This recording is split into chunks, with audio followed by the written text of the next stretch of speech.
지금 뉴스를 틀면 전쟁으로 호르무즈 해협이 막혔다는 절망적인 소식뿐입니다. 미국과 유럽의 콧대 높은 투자은행들이 피눈물을 흘리며 수조 원을 날리고 있죠. 그런데 이 아수라장 한복판에서 나 홀로 하루에 수백억 원을 쓸어 담고 있는 해운사가 있습니다. 바로 세상이 쓰레기 취급하던 중고 초대형 유조선, 100척이 넘는 원유 운반 함대를 홀로 쥔 이름 없는 기업이었습니다. 호르무즈 해협이 막히자 하루 배 빌리는 값이 7천만 원에서 단숨에 10배 상승해 7억 원까지 폭등해버렸습니다. 그 배를 100척 넘게 쥐고 있던 이 기업 앞으로 세계 최고 경제지 기자들까지 몰려들었지만 그들조차 승부의 진짜 스케일은 파악하지 못했습니다. 세계 언론까지 속아 넘어간 역발상의 구조와 그 이면 함께 파헤쳐보도록 하겠습니다. 구독, 좋아요. 2026년 초 이란발 전쟁이 터지면서 호르무즈 해협은 사실상 잠겨버렸습니다. 이 좁은 바닷길은 전 세계 원유 물동량의 5배럴 중 1배럴이 통과하는 에너지의 대동맥입니다. 대동맥이 막혔으니 그 뒤에 벌어질 일은 뻔했죠. 국제유가가 연일 천장을 뚫었고 월가의 헤지펀드부터 유럽의 대형 보험사까지 줄줄이 손실을 토해냈습니다. CNN과 로이터 속보 화면에는 붉게 물든 중동 지도가 하루도 빠지지 않았고 각국 정상들은 긴급 안보회의에 불려다니기 바빴습니다. 에너지를 수입에 의존하는 나라들은 비상 비축유를 풀어야 하나 말아야 하나 저울질하는 처지였고 주유소 앞에는 시민들의 줄이 조금씩 길어지기 시작했습니다. 이 와중에 블룸버그가 한 기업을 조명합니다. 대한민국 서울에 본사를 둔 중견 해운사 장금상선. 정태순이라는 회장이 이끄는 이 회사를 세계 경제지가 다룬 건 사실상 처음이었습니다. 기사의 골자는 이랬죠. 정태순이 기존에 보유하던 컨테이너선 30척을 전부 매각하고 그 자금을 유조선에 올인했다는 겁니다. 석유 종말론이 상식처럼 통하던 시대에 본업을 통째로 정리하고 유조선 한 종목에 회사의 운명을 걸었다는 보도였습니다. 월스트리트의 애널리스트들 사이에서 이 기사는 빠르게 회자됐고 해운업계 안팎에서 갖가지 해석이 쏟아졌습니다. 그런데 여기서 결정적인 반전이 하나 있습니다. 노르웨이의 해운 전문지가 확인한 실제 매매 기록을 보면 매각이 체결된 컨테이너선은 30척이 아니라 4척이었습니다. 중형급 3척과 소형선 1척, 선박 이름까지 특정된 거래였죠. 나머지는 협상 단계의 이야기가 기정사실처럼 보도된 겁니다. 실제로 장금상선은 2025년 기준 컨테이너선 75척을 그대로 운용하고 있었고 그 본업에서 나오는 현금으로 중고 초대형 유조선을 따로 사들이는 이중구조를 돌리고 있었습니다. 2025년 말 한 해에만 약 4조 3천억 원을 투입해 초대형 유조선 35척을 매입했고 세계적인 원자재 유통사 트라피구라와 합작법인까지 세워 운용 목표를 100척 이상으로 잡았습니다. 세계 최고의 경제 언론이 그린 그림과 실제 판의 크기는 전혀 달랐습니다. 이 이야기를 이해하려면 해운업이라는 바닥의 구조부터 알아야 합니다. 바다 위를 오가는 상선은 크게 3종류입니다. 공산품을 컨테이너 박스에 담아 나르는 컨테이너선, 철광석이나 곡물 같은 원자재를 산더미째 싣는 벌크선, 그리고 원유를 통째로 품고 다니는 유조선. 이 중에서 가장 덩치가 큰 배가 초대형 유조선입니다. 길이만 서울 여의도 63빌딩을 옆으로 눕힌 것보다 길고 한 번에 원유 200만 배럴을 실을 수 있습니다. 웬만한 중소도시 하나가 한 달 넘게 쓸 기름을 배 한 척이 통째로 나르는 규모입니다. 2020년대 초반 해운업계의 거대한 조류 2개가 동시에 밀려왔습니다. 첫 번째는 컨테이너 호황이었습니다. 코로나 팬데믹 이후 전 세계 온라인 소비가 폭발하면서 컨테이너 운임이 하늘을 뚫었습니다. 평소 컨테이너 하나 실어 나르는데 2,000달러 안팎이던 운임이 한때 2만 달러까지 치솟았으니 10배가 넘는 폭등이었습니다. 해운사마다 역대급 이익을 쏟아냈고 그 돈을 들고 조선소에 달려가 새 컨테이너선을 주문하는 게 업계의 공식이 됐죠. 돈이 되는 곳에 사람과 자본이 몰리는 건 어느 산업이나 마찬가지입니다. 두 번째 파도는 더 근본적이었습니다. 탄소 중립과 전기차 전환이라는 거대한 흐름이었죠.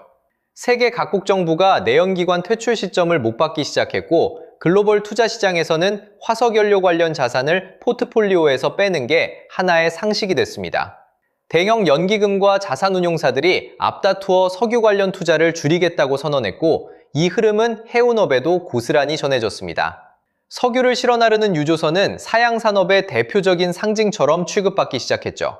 조선소들은 유조선 건조 라인을 줄이거나 아예 접었고, 선주들은 선령이 찬 유조선을 고철값에 해체업체로 넘겼습니다.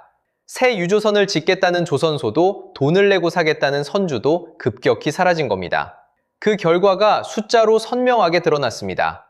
2023년 기준으로 전 세계 초대형 유조선 중 설령 20년을 넘긴 노후 선박이 130척 이상이었습니다. 배도 자동차처럼 수명이 있어서 20년이 지나면 유지비가 급격히 올라가고 보험 가입조차 까다로워집니다. 그런데 향후 3년 안에 새로 바다에 나올 신조 유조선은 고작 70척에 불과했습니다. 퇴장하는 배는 빠르게 늘어나는데 그 자리를 채울 배가 턱없이 모자란 전형적인 공급절벽의 조건이 만들어지고 있었던 겁니다. 하지만 시장의 눈은 온통 컨테이너와 친환경이라는 두 글자에만 쏠려 있었고, 유조선 시장에서 조용히 벌어지고 있는 이 균열을 읽어낸 곳은 거의 없었습니다. 그 균열을 읽은 곳이 있었습니다. 장금상선의 정태순 회장은 업계가 컨테이너에 올인하던 바로 그 시점에 정반대 방향으로 움직이기 시작했습니다. 그의 판단의 뼈대는 단순했습니다. 모두가 같은 방향으로 뛰면 그 끝에는 반드시 과잉 공급이 기다리고 있고, 모두가 외면한 곳에는 결국 공백이 생긴다는 것. 컨테이너 운임이 역대 최고를 찍던 2021년부터 2022년 사이, 장금상선은 조용히 중고 유조선 시장을 두드리기 시작했습니다. 타이밍은 절묘했습니다. 당시 중고 초대형 유조선의 시세는 바닥을 기고 있었습니다. 석유 종말론에 겁먹은 선주들이 매물을 쏟아내는데 사겠다는 사람은 없으니 가격이 떨어질 수밖에 없었죠. 설령 15년 안팎의 초대형 유조선 한 척 가격이 신조 가격의 3분의 1 수준까지 내려간 경우도 있었습니다.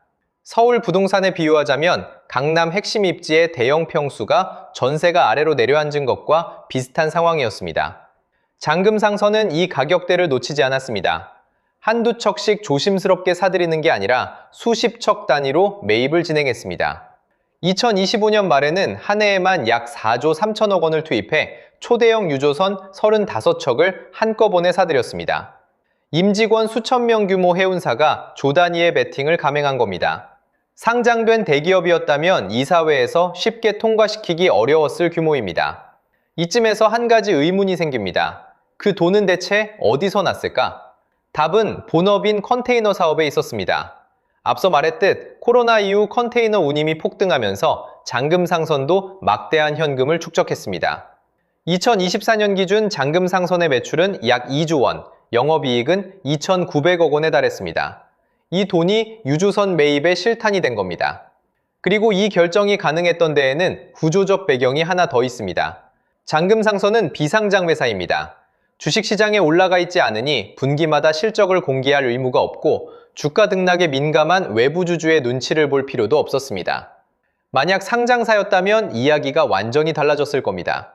주주들이 당장의 배당을 요구했을 테고, 유조선이라는 사양산업에 수조 원을 쏟아붓겠다는 계획은 발표 당일 주가 폭락으로 돌아왔을 가능성이 높습니다. 비상장이라는 구조는 단순한 경영 편의가 아니라 시장의 단기 논리에 흔들리지 않고 장기 베팅을 밀어붙일 수 있는 일종의 방패였던 셈입니다. 오너 중심의 빠른 의사결정과 비상장이라는 구조적 자유, 이 두 가지가 맞물리면서 장금상선은 시장의 상식과 정확히 반대되는 방향으로 자금을 집중할 수 있었습니다.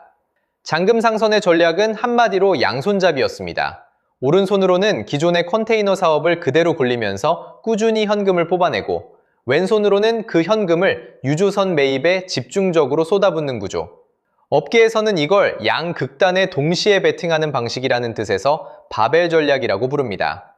헬스장의 엽기 바벨처럼 양쪽 끝에만 무게를 싣고 가운데는 비워두는 겁니다. 안정적인 수익원과 고위험 고수익 자산을 동시에 가져가는 방식이죠. 실행 방식도 치밀했습니다. 장금상선은 유조선을 새로 짓는 대신 중고 시장에서 설령 10년에서 15년 사이의 배를 골라 샀습니다. 새 배를 주문하면 조선소에서 건조하는 데만 2년에서 3년이 걸리고, 가격도 중고의 3배 가까이 듭니다. 반면 중고선은 계약하면 곧바로 인도받아 당장 바다 위에서 돈을 벌 수 있으니 시간과 비용 양쪽에서 모두 유리한 선택이었습니다. 게다가 당시 중고 유조선 시세가 역대급 바닥이었으니 같은 예산으로 훨씬 더 많은 척수를 확보할 수 있었습니다. 직장인에게 익숙한 비유로 바꾸면 신축 아파트 분양대기 대신 급매물 위주로 여러 채를 한꺼번에 쓸어 담은 셈입니다. 여기에 결정적인 파트너까지 붙었습니다. 장금상선은 세계적인 원자재 유통사인 트라피구라와 손을 잡고 합작법인을 설립했습니다. 트라피구라는 전 세계 원유 현물 거래에서 손꼽히는 비중을 차지하는 회사입니다. 쉽게 말해 기름을 사고 파는 시장에서 가장 큰 손 중 하나인 셈이죠. 이 합작법인의 목표는 초대형 유조선 운용 척수를 100척 이상으로 끌어올리고 글로벌 유조선 시장 점유율을 2자릿수까지 가져가겠다는 것이었습니다. 기름을 사고 파는 쪽과 기름을 실어 나르는 쪽이 한 지붕 아래 들어온 구조입니다. 화물과 선박을 동시에 주면 빈배를 띄우는 비효율이 줄어들고 운임 협상 테이블에서도 유리한 고지를 잡을 수 있습니다. 2025년 말 기준으로 장금상선그룹 전체가 운용하는 유조선은 이미 100척을 넘어선 것으로 알려졌습니다. 자체 매입한 배와 장기 임차한 배를 합친 숫자입니다. 동시에 컨테이너선도 75척을 그대로 유지하고 있었고 오히려 대형 신조 컨테이너선 4척을 8,300억 원 규모로 추가 발주하기까지 했습니다. 한쪽을 팔아서 다른 쪽에 올인한 게 아니라 양쪽 모두를 키운 겁니다. 외신이 그렸던 그림, 그러니까 컨테이너를 전구 버리고 유조선에 목숨을 걸었다는 서사와는 완전히 다른 현실이었습니다. 컨테이너라는 안정적인 현금 엔진 위에 유조선이라는 고수익 배팅을 얹은 이중 구조. 이 설계가 완성된 상태로 2026년을 맞이하게 됩니다. 2026년 2월 말, 미국과 이스라엘이 이란을 공습하면서 중동 전쟁이 본격적으로 시작됐습니다. 이란은 즉각적인 보복 조치로 호르무즈 해역 통항을 위협했고 해협은 사실상 봉쇄 상태에 들어갔습니다. 평소 하루 평균 138척의 상선이 오가던 이 바닷길에서 봉쇄 직후 24시간 동안 확인된 통항 선박은 단 2척뿐이었습니다. 그마저도 유조선은 아니었습니다. 위성 위치 추적 시스템에 대한 간섭과 교란이 심해지면서 보험사들이 해당 해역을 통과하는 선박에 대한 전쟁 보험을 잇따라 철회하기 시작한 것도 통항 중단을 가속시켰습니다. 이라크 해안에서 수에즈막스급 유조선이 실제로 피격당하는 사건까지 벌어지면서 위험은 해협 바깥 넓은 해역으로까지 번지고 있었습니다. 바닷길이 막히자 연쇄 반응이 시작됐습니다. 원유를 실은 유조선들이 해협 앞에서 발이 묶였고 육상 저장 시설은 빠르게 포화됐습니다. 정유사들은 궁여지책으로 유조선 자체를 바다 위 임시 창고로 쓰기 시작했습니다. 원유를 배에 실은 채 바다 한가운데 띄워놓고 상황이 풀리길 기다리는 겁니다.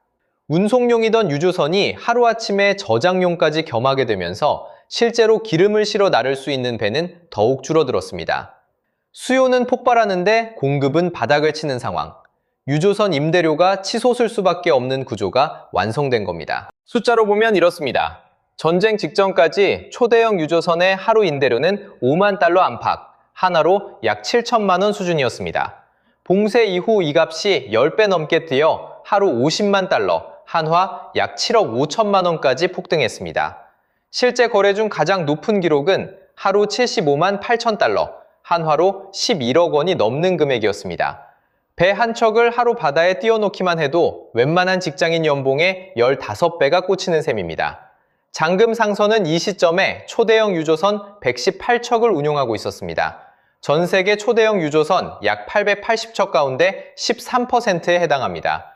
주류 시장 기준으로는 16%의 점유율로 단일 업체로는 세계 1위였습니다. 국내 정유사들이 하루 40만에서 55만 달러를 감수하면서까지 배를 구하려 뛰어다니는 상황에서 그 배를 가장 많이 주고 있는 곳이 바로 서울의 이 중견 해운사였던 겁니다. S-오일은 하루 55만 5천 달러의 긴급 계약을 맺었고 SK에너지도 하루 40만 달러 이상의 조건으로 협상에 나섰습니다. HD 현대오일뱅크는 약 400억 원을 긴급 용선에 투입했습니다. 준비된 공급자와 절박한 수요자, 가격의 주도권이 어디에 있었는지는 숫자가 말해주고 있었습니다. 누군가는 이쯤에서 이렇게 말할 겁니다. 전쟁이 터진 건 결국 운이 좋았던 거 아니냐고. 틀린 말은 아닙니다. 이란 전쟁이 없었다면 유조선 임대료가 10배씩 뛰는 일은 없었을 겁니다. 하지만 이 결과를 단순히 운으로만 설명하기엔 구조적으로 맞아떨어진 조건들이 너무 많았습니다. 하나씩 뜯어보겠습니다. 첫째, 잔금 상선은 이번이 처음이 아닙니다. 이 회사는 과거에도 비슷한 역발상 베팅을 시도한 적이 있었습니다. 2018년 전후로 노후 액화 천연가스 운반선을 사들여 역발상 베팅에 나섰지만 코로나 폭락장을 맞으면서 시장이 기대와 정반대로 움직였고 결국 해당 선박들을 순차적으로 해체 매각해야 했습니다. 뼈아픈 수업료를 치른 셈이죠. 그런데 중요한 건 그 실패가 회사를 무너뜨리지 않았다는 점입니다. 컨테이너라는 본업이 꾸준히 현금을 만들어내고 있었기 때문에 한쪽의 베팅이 어긋나도 회사 전체가 흔들리지 않는 구조가 이미 갖춰져 있었습니다. 실패해도 버틸 수 있는 체력, 그것이 다음 기회가 왔을 때 다시 방아쇠를 당길 수 있게 만든 전제 조건이었던 겁니다. 둘째, 타이밍이 단순한 우연이 아니었다는 정황이 있습니다. 잔금 상선은 전쟁이 터지기 수주 전인 2026년 1월 말 빈 유조선 최소 6척을 페르시아만 인근 해역으로 미리 이동시켜 대기시켜 놓았습니다. 전쟁이 터진 뒤에 부랴부랴 배를 보낸 게 아니라 이미 길목을 지키고 서 있던 겁니다. 중동 정세의 긴장이 고조되고 있다는 신호를 읽고 선제적으로 배치한 것인지 일상적인 영업 포지셔닝이었는지는 외부에서 확인하기 어렵습니다. 다만 결과적으로 이 선박들이 봉쇄 직후 가장 먼저 임대시장에 투입되면서 가장 높은 가격대의 초기 계약을 따낸 것은 부인하기 어려운 사실입니다.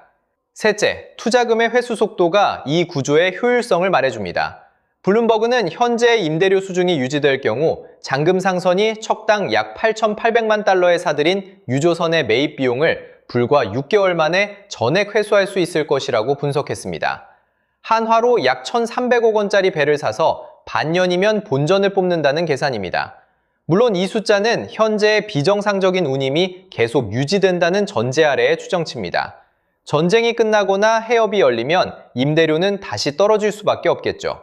하지만 이미 저가에 확보한 선박 자체의 자산 가치는 크게 훼손되지 않습니다. 배를 헐값에 샀기 때문에 운임이 정상화되더라도 손해폭이 제한적인 구조인 겁니다. 고점에 사서 하락을 버텨야 하는 투자가 아니라 저점에 사서 어떤 시나리오에서든 손실폭이 제한되는 설계. 이것이 운과 구조 사이의 결정적인 차이입니다. 이런 구조를 가진 해운사가 한국에서 나왔다는 사실 자체가 의미를 갖는 이유가 있습니다. 불과 몇 년 전 한국 해운업은 한 번 통째로 무너진 적이 있기 때문입니다. 2017년 국내 1위이자 세계 7위였던 한진해운이 파산했습니다. 배에 실린 화물이 바다 위에서 오도 가도 못하는 초유의 사태가 벌어졌고 한국 해운업의 국제적 신뢰는 단번에 바닥으로 떨어졌습니다. 한진해운이 점유하던 물동량 대부분은 외국 선사들에게 넘어갔고 부산항의 환적 물량은 급감했습니다. 당시 파산을 막는 데 필요했던 자금은 약 4천억 원으로 추산됐지만 정부는 지원하지 않는 쪽을 택했습니다. 이후 해운업 재건을 위해 투입된 공적 자금은 수조 원에 달했습니다. 업계에서는 지금도 그때의 판단을 놓고 뜨거운 논쟁이 이어지고 있습니다. 잔금 상선의 이야기가 이토록 주목받는 건 바로 이 맥락 위에 놓여 있기 때문입니다. 한진해운 파산 이후 한국 해운업의 간판은 사실상 정부 지원 아래 재건된 HMM이었습니다. 그런데 정부 자금 한 푼 없이 비상장이라는 구조 안에서 독자적으로 세계 최대 유조선 선단을 만들어낸 민간 기업이 등장한 겁니다. 그것도 해운업의 불황과 호황을 모두 겪으면서 단 한 번도 적자를 내지 않은 채로요. 잔금 상선의 재무 구조는 해운사로서는 이례적일 정도로 보수적입니다. 2024년 기준 당좌 비율이 557%에 달합니다. 이건 지금 당장 갚아야 할 빚을 전부 청산하고도 현금이 5배 이상 남는다는 뜻입니다. 사실상 무차입 경영이죠. 2016년 한진해운 파산 당시 업계 전체가 적자에 허덕일 때도 잔금 상선은 매출 1조 1,300억 원에 영업이익 487억 원을 기록하며 홀로 흑자를 유지했습니다. 아시아 근해 단거리 노선에 집중하고 빌린 배보다 직접 보유한 배 위주로 선단을 운용해온 결과였습니다. 2010년부터 2023년까지 14년 연속 흑자. 해운업의 극심한 부침 속에서 이 정도의 연속 기록을 유지한 북매 해운사는 손에 꼽힙니다. 물론 앞으로의 리스크가 없는 것은 아닙니다. 초대형 유조선 시장에 이 정도 규모로 단기간에 진입한 사례 자체가 드물기 때문에 해운업계 일각에서는 경계의 시선도 분명히 존재합니다. 전쟁이 끝나고 유가가 안정되면 유조선 수요는 줄어들 수밖에 없고 100척이 넘는 선단의 가동률을 장기적으로 유지하는 것 자체가 만만치 않은 과제입니다. 중고선 위주로 선단을 구성했기 때문에 향후 노후화에 따른 유지비 상승과 강화되는 환경 주제 대응 역시 풀어야 할 숙제입니다. 하지만 저가에 매입했다는 구조적 완충 장치가 있고 컨테이너 본업의 현금 흐름이 건재한 한 단기 시황 변동으로 회사 전체가 흔들릴 가능성은 제한적이라는 것이 현재까지 업계 안팎의 다수 평가입니다. 이 이야기에서 읽어야 할 건 단순한 본방석 스토리역이 아닙니다. 위기는 언제나 예고 없이 찾아오지만 그 위기 속에서 누가 이익을 보고 누가 손해를 보는지는 위기가 터지기 훨씬 이전에 이미 결정되어 있다는 사실입니다. 잔금 상선이 전쟁 덕분에 돈을 번 게 아닙니다. 전쟁 이전에 완성해 놓은 구조가 전쟁이라는 변수를 만났을 때 비로소 작동한 겁니다. 반대로 유조선을 전부 내다버리고 컨테이너에만 올인했던 해운사들은 같은 위기 앞에서 배를 구하지 못해 하루에 수십억 원을 감수하면서까지 긴급 계약에 매달려야 했습니다.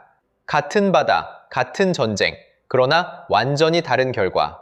차이를 만든 건 위기 당일의 대응이 아니라 위기 이전 수년간의 선택이었습니다. 한국은 원유의 70% 이상을 중동에서 들여오는 나라입니다. 그 기름을 실어 나르는 배의 대부분은 그동안 외국 선사 소유였습니다. 이번 호르무즈 봉쇄가 보여준 건 에너지 안보라는 게 유전을 가졌느냐의 문제만이 아니라 그 에너지를 실어 나를 수단을 누가 주고 있느냐의 문제이기도 하다는 점입니다. 아무리 돈을 주고 기름을 사도 실어올 배가 없으면 소용이 없습니다. 그 배를 한국 기업이 세계에서 가장 많이 보유하게 됐다는 사실은 단순한 기업 실적의 차원을 넘어 이 나라의 에너지 수급 안전망 자체에 영향을 미치는 변수가 됐습니다. 국내 정유사들이 위기 상황에서 외국 선사가 아닌 국내 해운사의 배를 빌릴 수 있게 됐다는 것, 그 자체가 10년 전에는 상상하기 어려웠던 풍경입니다. 여전히 이 이야기가 운으로 여겨지시나요? 여러분의 생각 댓글로 남겨주세요.